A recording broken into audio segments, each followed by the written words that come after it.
အားလုံးပဲမင်္ဂလာပါဂျပန်မှာမုန်တိုင်းတော့တကယ်ဖြစ်နေပါပြီဘာဖြစ်လို့လဲဆိုတော့ဒီ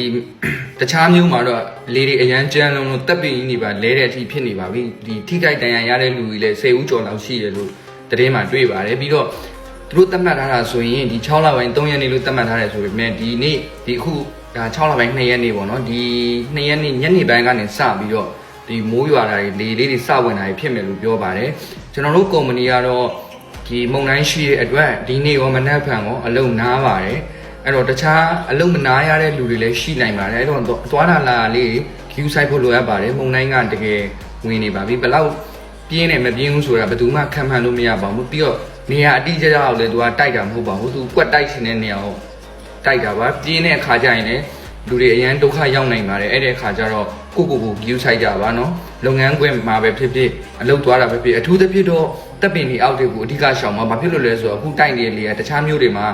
တပ်ပင်ကြီးတွေပါလဲချတဲ့အထိပြင်းပါတယ်အဲ့ဒါကြောင့်မှ